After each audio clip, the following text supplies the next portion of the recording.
Assalamu alaikum wa rahmatullah. A yau za mu fara karatun littafin Tattali da Gina Kasuwanci na wallafar Ismail Hussaini, wanda ya samu suna Tattali da Gina Kasuwanci. Za mu fara yau. Ya ce, menene kasuwanci? Kasuwanci shine kulla yarjejeniyar sadaukarwa don mallakar wani kaya ko aiki bisa amincewar sashi guda biyu, mamallaki da mai bukata. Sai da yawa muna takaita ma'anar kasuwanci a matsayin siye da siyarwa, wadda kuma hakan ke karanta ma'anarsa na zahiri. Asalin ma'anar kasuwanci yana ɗamfaruwa akan dukkan wata alaƙar da za ta sanya ka mallaki wani kaya ko aiki wadda aka ƙayyade ta akan wani farashi na musaya. Wannan shi ake kira da kasuwanci, ko da kuwa ba a kasuwa aka yi ta ba, kuma ba ɗan kasuwa ya yi ta ba. Za a dai kira ta da kasuwanci kasancewarta alaƙa ce ta cinikayya. Hakika idan muka ɗauki kasuwanci a wannan mahangar, tabbas hakan zai nuna mana cewar kowa yana kasuwanci, kuma kasuwanci ba sai ɗan kasuwa ba. Saboda haka yana da kyau kowa ya yi ƙoƙarin sanin menene kasuwanci da kuma yadda ake hulɗa da jama'a yayin kasuwanci da kuma yadda ake bunƙasa ta. Kasancewar bahaguwar fassarar ma'ana da ake yi wa kasuwanci ya sanya wasu ke kallon cewa masu sai da kaya su ne kawai masu kasuwanci banda mai siya. A zahirin gaskiya, da mai siya da mai siyarwa dukkansu sunansu masu cinikayya, kuma dama ciniki shine kasuwanci. Sai dai mafi rinjayen ma'ana an fi alakanta mai siyarwa da ɗan kasuwa. Wace dama ita kalmar ɗan kasuwa tana ɗamfaruwa akan aikin kasuwar, kamar yadda kalmar ɗan makaranta take ta'allaka akan wanda yake zuwa neman ilimin karatu. Ma'ana ita ɗin dai kalma ce ta siffar mai aiki, wacce masu ilimin sassan jawabi ke kiranta da sifatau. Haka zalika har ila yau masana sun bayyana kalmar ɗan kasuwa a matsayin masu saye da sayarwa, waɗanda suka mai da hakan ta zama hanyar su ta samun masarufin asirin rayuwa. Matukar kana buƙatar kyakkyawar rayuwa, yana da kyau ka zama wayayye kuma masani a fannin rayuwa da yawa. Hakan zai taimaka kwarai da gaske wajen gane yadda za ka samarwa da kanka da daɗin rayuwa a cikin iyawar Ubangiji. Saboda haka yana da kyau mu san duniyarmu da hada-hadarmu ta yadda za mu yi komai bisa ilimi da wayewa ta fuskar zamani da al'adunmu.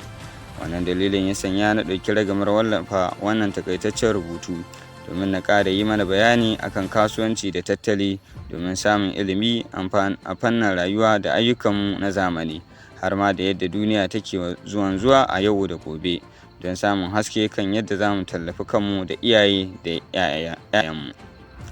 Menene kasuwancin zamani? Hakika mun san menene kasuwanci da kuma suwaye 'yan kasuwa. Amsar da za mu ƙara haske dangane da wannan tambayar ita ce, abin da ake nufi da kasuwancin zamani shine a yadda alaƙar cinikayya a bisa sabon salon lokacin da al'umma take ciki, tare da bunƙasa yanayinta bisa yadda za ta dace da halin da zamaninka yake gudana. Kamar yadda a da kasuwanci ta dogara ne akan dakon haja da yawo da ita guri-guri domin bayyana manufofi da alfanunta, tare da buɗe murya ana talla da furucin baka, wacce a hakan ake sai da komai, ake kuma siyan komai, kuma da hakan ake tallar komai har zuwa wani lokaci da wayewa ya fara zuwa, ilimi ya fara bunƙasa. Sai dai tabbas wannan hanyar kasuwanci ne mai rikitarwa. Matsalar kuwa a nan ita ce, idan mutum bai iya yarenka ba, to ba zai fahimci bayanin ka ba, balle ya sayi kayan naka, wanda kuma har yanzu wasu suna yin irin wannan kasuwancin, kuma da shi wasu ke samun kayan alfanun rayuwarsu, har su biya buƙatar kansu da na iyalansu, wanda kuwa suke irin waɗannan kasuwancin a yanzu tabbas za mu iya cewa suna yin jabin kasuwancin da bai dace da zamani ba.